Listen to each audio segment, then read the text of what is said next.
Nobody dared challenge the millionaire until a rookie waitress left him speechless in front of everyone. In the heart of Manhattan's most prestigious district, where glass towers stretched toward heaven like monuments to wealth, and the clicking of designer heels echoed against imported marble sidewalks, stood the Golden Crown, a restaurant that transcended mere dining to become a cathedral of influence. Its mahogany-paneled walls whispered secrets of billion-dollar deals, while Waterford crystal chandeliers cast their glow over tables where destinies were shaped between courses of Russian caviar and glasses of vintage Krug champagne.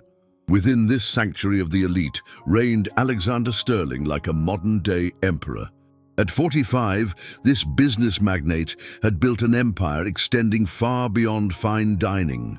Luxury resorts, construction companies, import businesses, a sprawling network that positioned him among the nation's most formidable power brokers. His wealth, valued in the billions, was matched only by his reputation for ruthless efficiency. Alexander didn't merely terminate employees, he obliterated their careers, ensuring they'd never secure decent employment again. Whispered tales of his merciless nature circulated through corporate corridors citywide. They spoke of how he'd destroyed a manager's entire professional future simply because the man questioned one of his decisions. Stories told of the time he humiliated an assistant until she wept openly, merely because she couldn't recite the wine list from memory. Staff at the Golden Crown moved around him like shadows, eyes downcast, perpetually braced for devastating criticism. Into this charged atmosphere stepped Emma Rodriguez on a rainy Tuesday in April. 28 years old, she carried the weight of an entire family's survival on her shoulders. A mother battling lupus requiring expensive treatments, twin brothers in college, and a father whose construction injury had left him permanently disabled. Her savings, accumulated through years working as a paralegal in small law firms, had evaporated under mounting medical bills. When she spotted the waitress position advertised for the Golden Crown, Emma hesitated. She knew the stories, understood the risks, yet she also knew that one night's wages there equaled a week's salary anywhere else. With her law degree gathering dust for 4 years, dreams deferred by harsh necessity, she swallowed her pride and applied. The interview was conducted by Margaret Walsh, the general manager, a woman in her early 50s whose silver hair was always pulled into an immaculate chignon and whose gaze seemed capable of detecting deception from miles away. She scrutinized Emma's resume with obvious skepticism. "Have you worked fine dining before?" Margaret inquired, adjusting her reading glasses. "Not specifically fine dining, but I have extensive customer service experience and—" Emma began.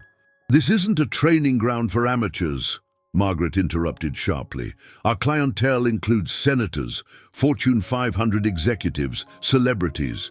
They don't tolerate mistakes." Emma straightened in her chair. "I understand completely. I'm committed to learning, and I give you my word, I won't disappoint you." Something in the young woman's unwavering determination caught Margaret's attention. Perhaps it was how she maintained steady eye contact despite obvious nervousness, or how her hands remained calm while her voice carried quiet conviction. After several minutes of silence, Margaret sighed deeply. 1 week trial period. Any complaint from a guest means immediate termination. And one more thing, she leaned forward intently. Mr. Sterling has zero tolerance for staff who draw negative attention. Stay invisible. Do your job. Go home. Clear? Emma nodded, feeling the immense weight of opportunity. Her first day felt like diving into Arctic waters. The restaurant opened at 6 p.m., but staff arrived at 3 for extensive preparations. Emma was introduced to her colleagues.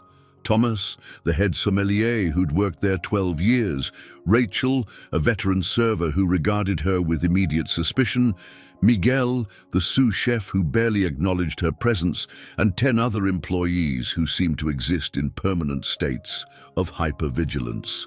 Rule number 1, Rachel explained while they folded linen napkins with military precision. Never, ever contradict a guest. Rule number 2, never, ever contradict Mr. Sterling. Rule number 3, remember the first 2 rules. During her initial week, Emma observed everything with the meticulous attention of someone who couldn't afford failure. She memorized every dish description, learned to distinguish between different crystal patterns, studied regular customers' preferences obsessively. Her legal education had sharpened her ability to absorb complex information rapidly, skills she now applied to navigating the Golden Crown's intricate protocols. The restaurant operated in distinct sections. The main dining room, housing the most coveted tables, the executive lounge reserved for business meetings, and the private alcoves, intimate spaces enclosed by burgundy velvet curtains where the most powerful conducted deals away from prying ears. Emma was assigned to the main dining room, serving less critical tables but still catering to influential figures. During her 6th evening, she experienced her first direct encounter with Alexander Sterling. He entered the restaurant like royalty claiming his throne, wearing an impeccably tailored Savile Row suit, silver hair swept back perfectly, and an expression blending arrogance with natural authority. Standing 6'2", with a presence that naturally dimmed conversations, he commanded immediate attention. Emma was pouring water at a nearby table when she sensed him pause behind her. Her pulse quickened, but she continued her task with steady hands. New staff member, it wasn't a question but a statement. His voice was deep, controlled, carrying undertones of absolute command. Yes, sir, she replied without turning, keeping her focus on the crystal goblet she was positioning. Look at me when I speak to you. Emma turned slowly. Up close, he was even more intimidating. His steel-grey eyes seemed to analyze every detail of her face, searching for weaknesses like a predator studying prey. What's your name? Emma Rodriguez, sir. How long have you been working here, Emma Rodriguez? 6 days, sir. He nodded slowly, as if filing this information away for future reference. 6 days, and do you think you understand how things operate here? The question was clearly a trap, she realized immediately.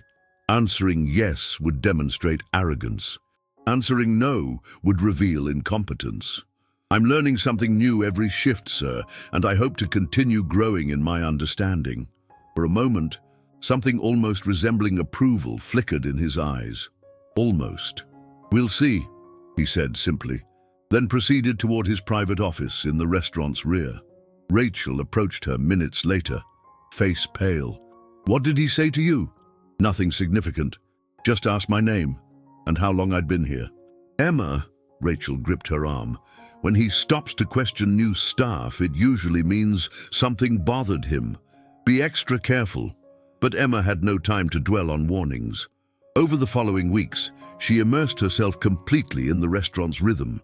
She arrived early, stayed late, studied every aspect of service. Her work ethic didn't go unnoticed by colleagues, who gradually began respecting her dedication. Thomas, the sommelier, was first to approach her with genuine friendliness. During a break while they polished glassware, he commented, "You're different from other servers who've come through here." Different how? Most arrive thinking they'll meet wealthy husbands, maybe snag a millionaire. You work like your life depends on it. Emma smiled sadly. Maybe because it really does. It was during this conversation that Thomas mentioned, almost casually, table 15. It's Mr. Sterling's preferred spot for important meetings.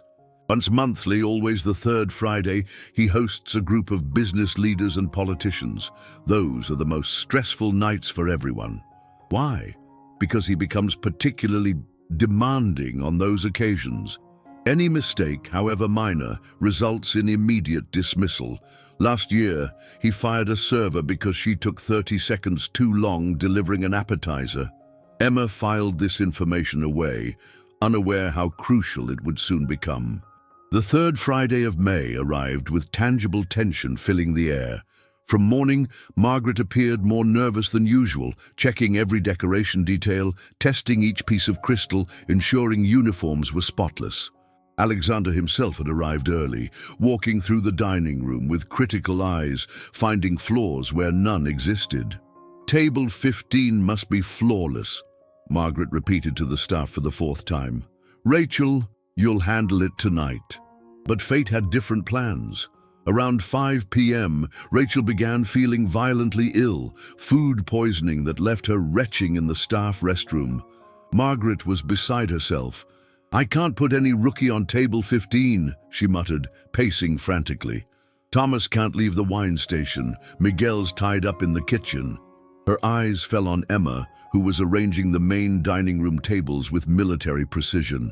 "Emma," she called out, "you're taking table 15 tonight." The blood drained from Emma's face. Around her, other staff members looked at her with mixtures of pity and concern. Table 15 was like being thrown to hungry lions. Are you certain, Margaret? Couldn't Rachel... "Rachel is at the emergency room," Margaret interrupted. "It's either you or nobody, and nobody isn't an option when it comes to Mr. Sterling." Emma took a deep breath.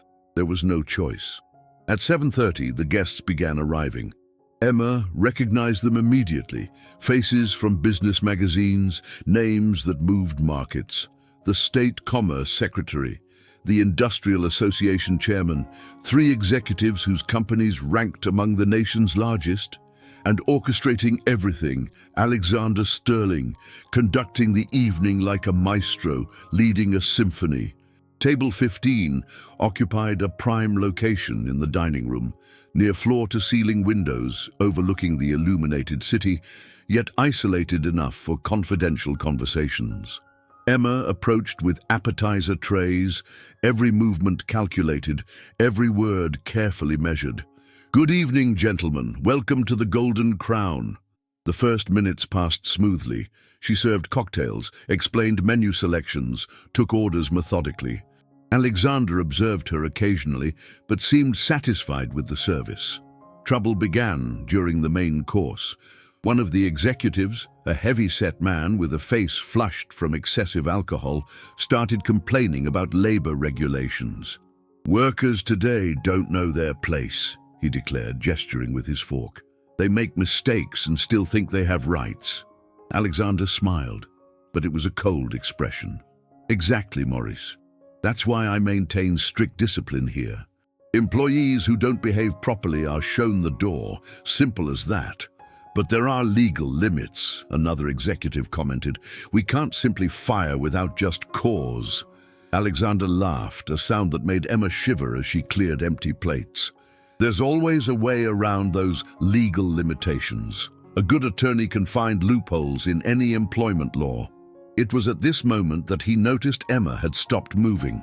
She stood beside the table, tray in hand, staring directly at him. "Is there a problem, waitress?" His voice carried a clear note of warning. Emma knew she should apologize, smile, continue working silently. It's what Rachel would do. It's what any sensible person would do, but 4 years of legal education and a lifetime of witnessing injustice wouldn't allow her to simply ignore what she'd just heard. "Excuse me, Mr. Sterling," she said, voice steady despite her racing heart, "but did you just admit to deliberately circumventing employment law?" The silence that followed was deafening. Every conversation in the dining room seemed to halt simultaneously. The executive stared at her as if she were an alien creature that had just materialized at their table. Alexander slowly placed his wine glass on the table, his eyes never leaving her face. When he spoke, his voice was dangerously quiet. "Would you care to repeat what you just said?" Emma felt every muscle in her body tense. This was the moment. She could apologize, beg for forgiveness, accept public humiliation, and probably keep her job. Or she could stand by her principles and face the consequences. She thought of her mother in the hospital, her brothers depending on her. The law degree tucked away in a drawer, representing postponed dreams, but not abandoned ones. "I asked whether you were admitting to deliberately finding ways around American employment law," she repeated, each word clear and precise. "Because if that's the case, it constitutes a serious violation of federal labor statutes." The world seemed to freeze. Alexander rose slowly, his imposing height making him even more intimidating. "You," he said, pointing a finger at her, "have just made the biggest mistake of your life." The atmosphere in the Golden Crown's main dining room had become suffocating. All eyes focused on table 15, where a 28-year-old waitress had just challenged one of the nation's most powerful men. Alexander Sterling remained standing, his steel-grey eyes fixed on Emma as if she were an insect he was deciding how to crush. "Do you know who you're speaking to?" His voice was low, controlled, but loaded with a threat that made several nearby servers instinctively step back. Emma held her ground, though she could feel her legs trembling. "I'm speaking to someone who just admitted, in front of qualified witnesses, that he deliberately violates workers' rights guaranteed by federal law." The heavy-set executive, Maurice, let out a nervous laugh. "Alexander, where did you find this employee? She thinks she's a federal prosecutor." But Alexander wasn't laughing. His eyes narrowed as he studied Emma with renewed attention. "Interesting. A waitress who knows legal terminology." He took a step toward her. "Tell me, dear, where exactly did you learn about federal labor statutes?" It was a dangerous question. Revealing her background could give him ammunition against her, but lying would be even worse. Emma chose partial honesty. "Any American citizen should know their basic rights, sir. You don't need to be a lawyer to understand that attempting to circumvent labor laws is illegal." "Ah, illegal?" Alexander laughed, but the sound held no humor. "Are you accusing me of breaking the law?" "I'm repeating what you yourself said. If there's a misinterpretation, perhaps the problem lies in communication clarity." The silence was broken by the sound of a glass hitting the table. The Commerce Secretary, a thin man with wire-rimmed glasses, had stopped drinking and was watching the scene with growing interest.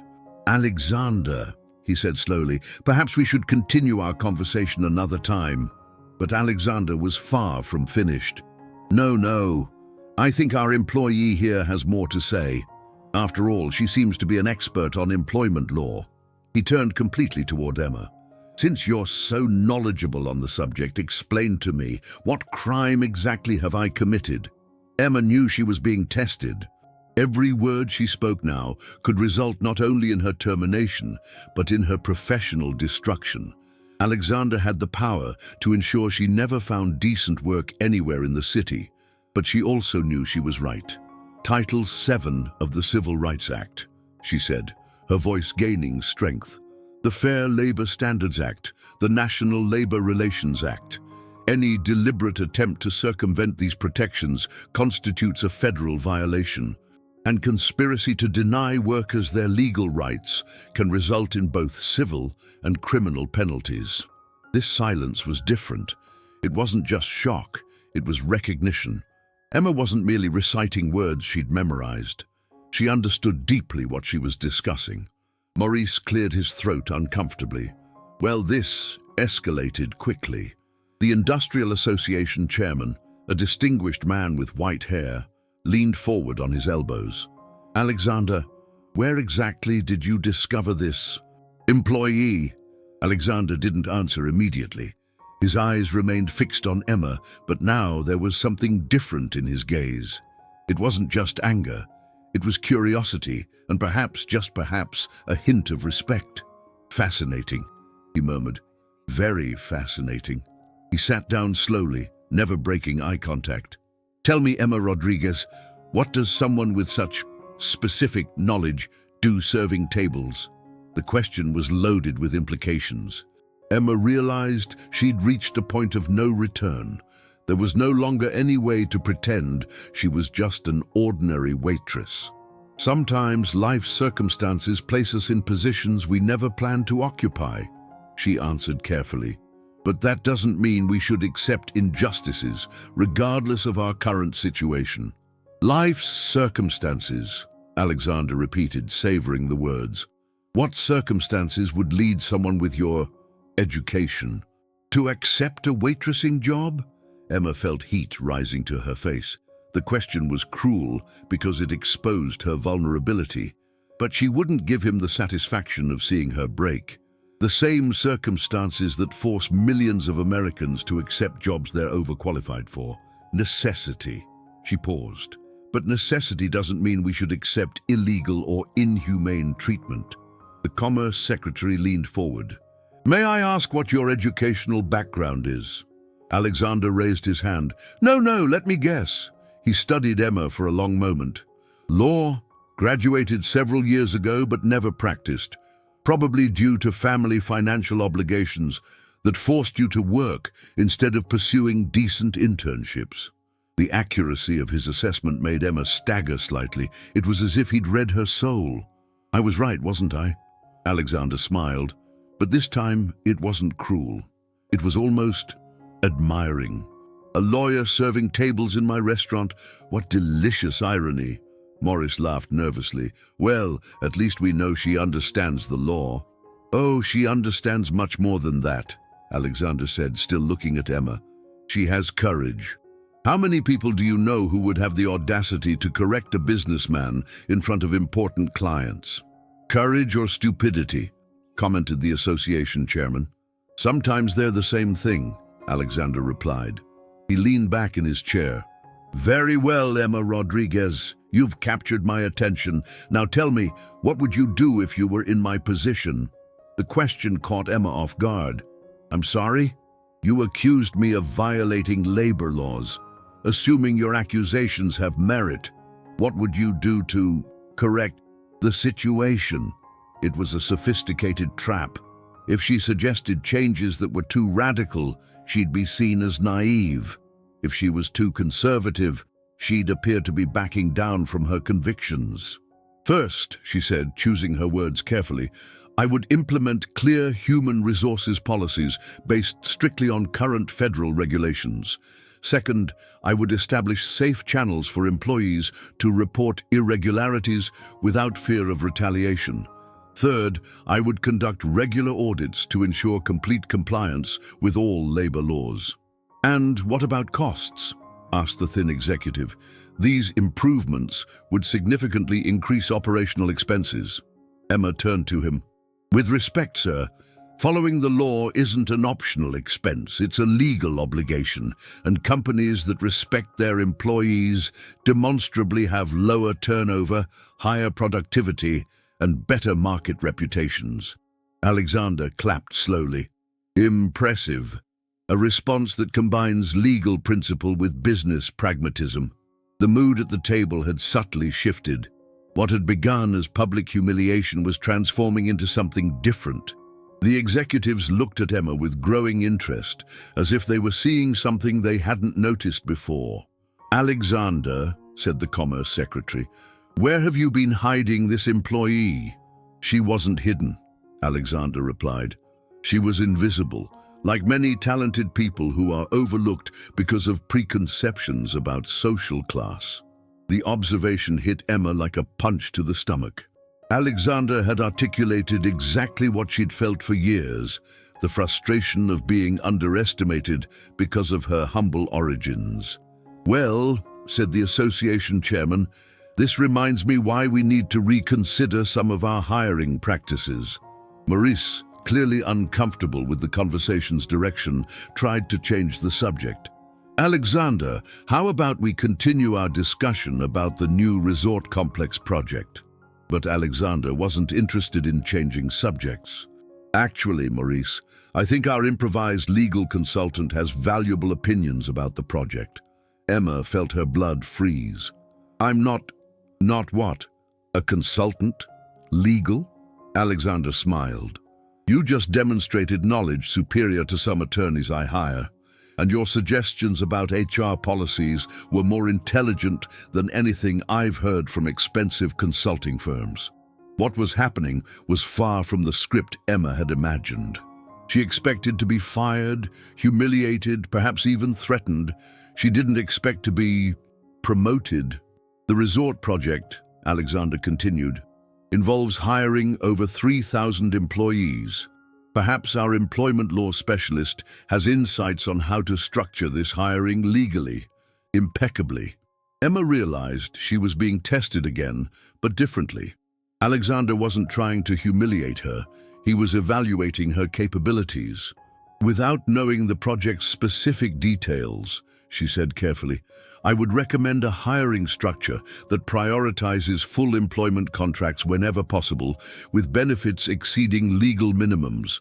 This not only prevents future legal problems, but also attracts better talent and reduces turnover." "And the costs?" Maurice insisted. "They're an investment, not an expense. Well-treated employees are more productive, more loyal, and generate fewer labor lawsuits. Long-term, it's cheaper to do things right from the beginning." The Commerce Secretary nodded approvingly. "She's right. We've seen many companies face multi-million-dollar lawsuits for trying to save money on basic rights." Alexander leaned forward. "Emma, answer me honestly.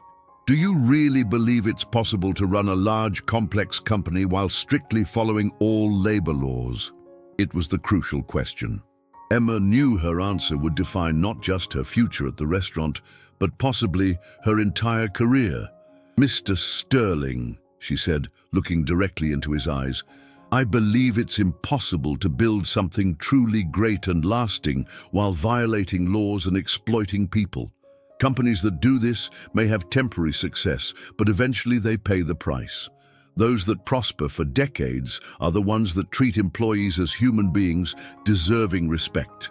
The silence that followed was different from all the others. It wasn't tense or uncomfortable. It was contemplative. Finally, Alexander smiled. And this time, it was a genuine smile. "You know something, Emma Rodriguez? You just gave me the first honest answer I've heard in years." He turned to the others. "Gentlemen, I think we've found our consultant for the resort project." Emma blinked, confused. I don't understand." "It's simple," Alexander said, pulling a gold pen from his pocket. "You're fired from the waitressing position, effective immediately." Emma's heart plummeted. There it was, the termination she'd expected from the moment she opened her mouth. "And you're hired as legal consultant for our resort expansion, with a salary commensurate with your qualifications and knowledge." The world spun around Emma. She had to grip the chair to avoid falling. What? You heard me, unless you prefer to continue serving tables." Emma looked around the table. The faces that moments before had observed her with hostility now showed approval, some even admiration. Yes. I accept. Alexander extended his hand. "Welcome to the team, Attorney Rodriguez." When their hands touched, Emma felt her life had completely changed. But what she didn't know was that this night was just the beginning of a journey much more complex and dangerous than she could imagine. Because not everyone in the restaurant was happy with her sudden rise. And some people would do anything to bring her back down to where she came from. From across the dining room, Margaret watched the scene with an expression mixing disbelief and something much darker. Rachel, who had returned from the hospital pale but determined not to lose her job, watched everything with clenched fists. And in the private alcoves, other conversations were happening.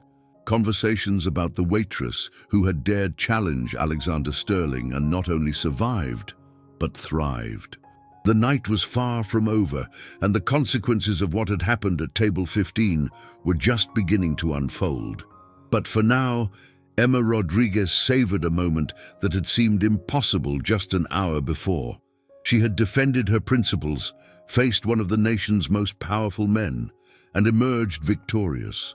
What she didn't realize was that victories are sometimes just the first act of a much longer and more complicated play, and that some people never forgive those who dare break the unwritten rules of power. While Alexander continued the conversation with his guests, now including Emma as an active participant instead of a silent servant, poisonous glances were exchanged in the restaurant's corners. The real battle was just beginning. The weeks following that transformative night felt like living in parallel universes. During the day, Emma Rodriguez worked in an elegant office on the 35th floor of Alexander Sterling's corporate building, reviewing contracts, structuring human resources policies, and providing legal counsel for the new resort complex project. At night, She returned home on the same crowded subway to the same small apartment in Queens, where she cared for her ailing mother and helped her brothers with their studies. But if Emma thought her battle had ended at table 15, she would soon discover how wrong she was. Margaret hadn't digested the sudden rise of her former employee. For years, she had maintained absolute control over the Golden Crown staff, and seeing a rookie waitress promoted directly by Alexander himself was an affront to her authority. Worse still, Emma now had direct access to the boss, something not even she, with 12 years at the company, possessed. "This cannot continue," Margaret murmured to Rachel during one of their breaks. "She thinks because she impressed Mr. Sterling once, she can do whatever she wants." Rachel, still resentful about missing the opportunity to serve table 15 that crucial night, nodded vigorously. "Did you see how she acted? No respect for hierarchy whatsoever. Who does she think she is?" "Exactly," Margaret smiled, but it was a venomous smile. "And people who rise too fast always have secrets. Always have something that can bring them down." What Margaret didn't know was that her whispers were being observed by Thomas, the sommelier, who had developed genuine respect for Emma. He knew something was being plotted, but wasn't sure what. Meanwhile, in the corporate office, Emma was immersed in legal documents when Alexander entered without knocking. She'd grown accustomed to these informal visits. He frequently appeared to discuss project aspects or simply to talk. "How's the contractual structure progressing?" he asked, sitting in the chair facing her desk. "Nearly complete," Emma replied, handing him a thick folder. "I managed to create a model that not only meets all legal requirements, but also offers competitive benefits that should attract qualified professionals." Alexander flipped through the documents attentively. "Impressive. You accomplished in 4 weeks what my previous team would take 4 months to produce." He looked at her over the papers. "And probably with much higher quality." Emma felt warmth rise to her face at the compliment. "Thank you, sir. I'm just doing my job." "No, you're doing much more than that." Alexander closed the folder. "Emma, may I ask you a personal question?" She nodded, though her experience told her to be cautious. "Why employment law? I mean, it's a specific area, not exactly the most glamorous aspect of law." Emma smiled sadly. "Maybe because I've seen firsthand what happens when workers don't know their rights. My father lost his job after an injury, and the company simply fired him, claiming budget cuts. He didn't know he had a right to job security due to workplace injury. When he found out, it was too late to take legal action." "And that motivated you to study law?" "That motivated me to never again see people exploited due to legal ignorance." Emma paused. "That's why I couldn't stay quiet that night. Not when I heard you talking about circumventing laws that exist precisely to protect people like my father." Alexander remained silent for a long moment. "You know I could have destroyed your career over that confrontation." "I know. Then why did you risk it?" Emma looked directly into his eyes. "Because some things are more important than careers, and because I believe that deep down, despite your reputation, you're a fair man. And if you were wrong, then I would have lost a job, but kept my integrity." Alexander stood and walked to the window overlooking the city. "You made me rethink many things, Emma. Practices I considered normal, even necessary. Your perspective showed me it's possible to be successful without compromising principles. That means a lot coming from you." He turned to her. "There's something I need to tell you. About that night. About my reaction." Emma felt tension growing in the air. "The truth is, I was testing you from day one. It's no coincidence you were assigned to table 15 when Rachel got sick. I asked Margaret to schedule you." Emma's world trembled slightly. "What?" "I had noticed something different about you since our first conversation. The way you responded, your posture, your vocabulary. I suspected there was more than met the eye." Alexander approached the desk. "So I created a situation where you'd be forced to reveal yourself." Emma felt a mixture of admiration and indignation. "You orchestrated everything. Not everything. Your responses, your courage, your integrity. That was genuine. I just created the opportunity. And if I had failed the test, then you really would be just a waitress and would continue working as such. Alexander smiled. But I knew you wouldn't fail. Before Emma could respond, the office door burst open. Margaret entered without ceremony, carrying a folder and wearing a triumphant expression. "Mr. Sterling, sorry to interrupt, but there's something urgent you need to see." Alexander frowned. "Margaret, you should knock before entering. This can't wait." She placed the folder on the desk, right in front of Emma. "It's about our new consultant." Emma felt her stomach contract. The way Margaret said consultant was loaded with venom. "What is this?" Alexander asked, taking the folder. "An investigation I conducted into Ms. Rodriguez's past." Margaret smiled maliciously. "I discovered some very interesting information about her academic background." Emma's blood froze. She knew exactly what was in that folder. Alexander opened the documents and began reading. His expression didn't change, but Emma noticed his fingers tense slightly as he held the papers. "Interesting," he murmured after several minutes. "Isn't it?" Margaret could barely contain her satisfaction. "It seems our legal consultant wasn't exactly transparent about her history." Emma knew there was no point in running. "Mr. Sterling, I can explain." "Explain what exactly?" Margaret interrupted. "How you omitted crucial information about your background, how you deceived all of us." "Margaret," Alexander said calmly, "let me handle this." But Margaret was on familiar territory now. Years managing the restaurant had taught her to press advantages when she had them. "Mr. Sterling, this woman lied in her interview, omitted relevant information, and now we discover there are concerning gaps in her resume. How can we trust someone like this for important legal matters?" Emma took a deep breath. It was time to face her past. "It's true," she said, looking directly at Alexander. "I omitted information during the waitressing interview, but I had reasons." "What reasons?" Margaret practically snarled. "Because," Emma stood up, finding strength she didn't know she possessed, "I knew that if I mentioned my law degree, I wouldn't be hired. Employers are afraid of hiring overqualified people for basic positions. They think we'll leave at the first better opportunity." "And isn't that exactly what happened?" Margaret pointed out. "No, I was promoted based on my performance and knowledge, not because I manipulated the situation." Alexander still hadn't spoken. He continued reading the documents, his expression unreadable. Finally, he closed the folder and looked at Emma. "There's one thing in the documents that intrigues me."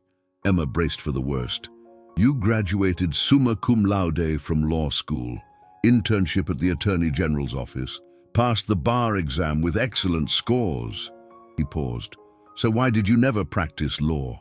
It was the question Emma most feared, the one that exposed her greatest vulnerability.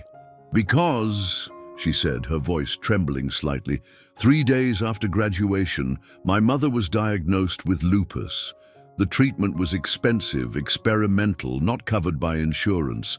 I had to choose between starting a career that would take years to give me financial stability or working immediately to pay for her treatment." The silence in the office was absolute.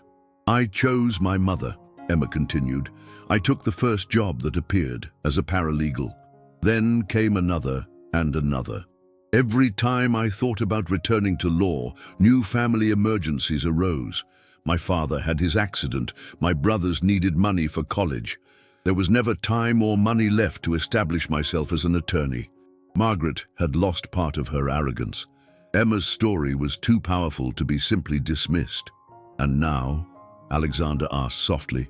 "Now my mother is stable. My brothers are on track. And for the first time in years, I have the opportunity to use my education meaningfully." Emma looked directly at him. "If you believe that omitting this information during a waitressing interview compromises my professional integrity, I understand.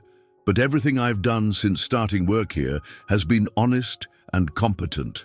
Alexander stood and walked again to the window overlooking the city. Margaret watched nervously, realizing her trap might not work as expected. "Margaret," Alexander said finally without turning around, "did you access confidential personnel information without authorization?" The question caught Margaret off guard. "I was investigating on behalf of the company. Was this investigation authorized by me?" "No, but then you violated company privacy policies." Alexander turned around. "Policies that, ironically, were reformulated by our legal consultant to ensure situations like this don't happen." Margaret paled. "Mr. Sterling, I was just trying to protect the company's interests by invading an employee's privacy and trying to use personal information against her." Alexander shook his head. "That's not protection, Margaret. That's sabotage." "But she lied. She omitted information irrelevant to the position she was applying for," Alexander corrected. "There's an important legal difference between omission and lying. Something our legal consultant could explain to you if necessary." Emma watched the scene with a mixture of relief and disbelief. Alexander wasn't just defending her, he was attacking Margaret. "Margaret," Alexander continued, "I need you to understand something. Emma didn't just prove competent, she revolutionized our legal approach in a matter of weeks. The contracts she prepared not only protect us legally, but also improve our market reputation. That's worth much more than any omission in a waitressing interview." "But trust," Margaret tried one last time. "Trust is built through actions, not past stories." Alexander sat down again, and Emma's actions since arriving here speak for themselves. Margaret realized she had lost completely. Worse, she had exposed herself as someone willing to use questionable methods against colleagues.